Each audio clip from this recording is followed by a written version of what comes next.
Health is often cited as our most valuable asset, but in today's world, where wealth and wellness are frequently intertwined, a pressing question arises: can money buy you health?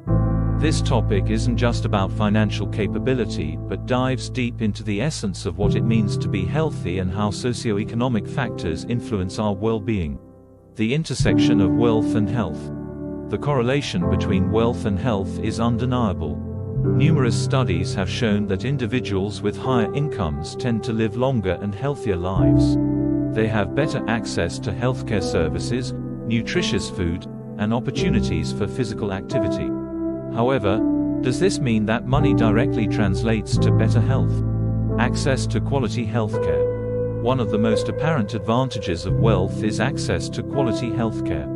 Wealthy individuals can afford top-tier medical services, regular checkups, and advanced treatments. They can choose the best hospitals and specialists, ensuring they receive the best possible care. This access can lead to early detection of diseases, more effective treatments, and ultimately better health outcomes. However, while access to healthcare is a significant factor, it is not the only one. Preventive measures, lifestyle choices, and environmental factors also play crucial roles in determining health. For instance, someone with ample financial resources but who leads a sedentary lifestyle, smokes, or consumes an unhealthy diet may still face significant health issues. Nutrition and lifestyle choices. Money can buy organic produce, high-quality supplements, and memberships to elite fitness clubs. These resources can contribute to a healthier lifestyle, but they are not guarantees. The choices individuals make daily are critical. A wealthy person who indulges in excessive alcohol consumption or neglects physical activity may find their health compromised, despite their financial resources.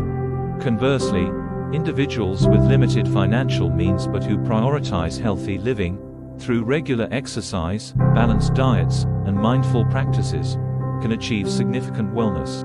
The challenge often lies in the accessibility of these healthy options.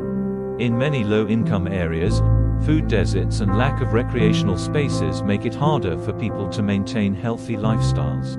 Mental health, beyond the physical. Health is not solely about the physical body. Mental health is equally important. Wealth can afford therapy, counseling, and other mental health services. It can also reduce stress related to financial instability, which is a significant contributor to mental health issues. However, wealth does not immunize one from stress, anxiety, or depression. The pressures of maintaining wealth, the isolation that can come with affluence, and other psychological factors can affect mental well-being. Moreover, a sense of purpose, strong social connections, and emotional resilience are vital components of mental health that cannot be bought. These elements often stem from community, relationships, and personal fulfillment, areas where money may have limited influence. The role of social determinants of health.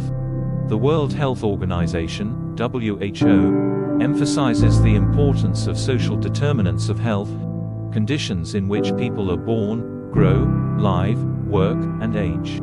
These determinants include socioeconomic status, education, physical environment, employment, and social support networks. Wealth can influence these factors but does not entirely control them. For example, education significantly impacts health literacy, enabling individuals to make informed health decisions. While wealth can provide access to better educational opportunities, it is the knowledge and behaviors acquired that ultimately influence health.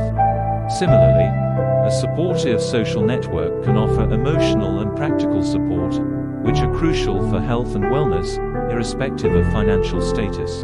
Case studies: wealth and health outcomes.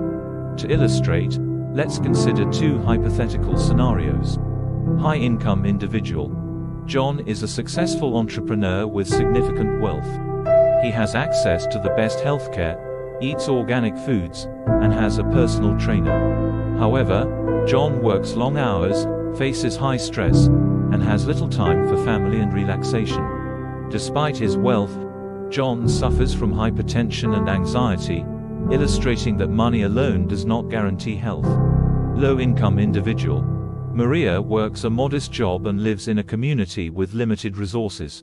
Despite her financial constraints, she prioritizes her health by cooking nutritious meals, participating in community exercise programs, and maintaining strong social ties. Maria's proactive approach to health enables her to enjoy a higher quality of life than her financial status might suggest. Conclusion: the balanced approach.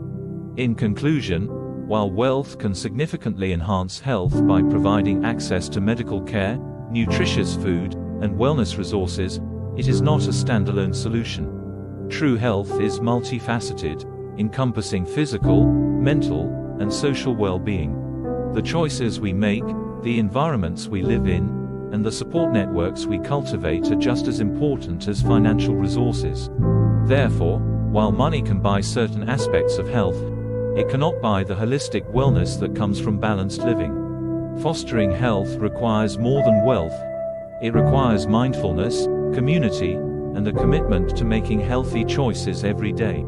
In the end, the pursuit of health should not be about accumulating wealth, but about nurturing a lifestyle that promotes overall well-being. Wealth can be a powerful tool in this journey, but it is the dedication to healthy living that truly defines our health outcomes.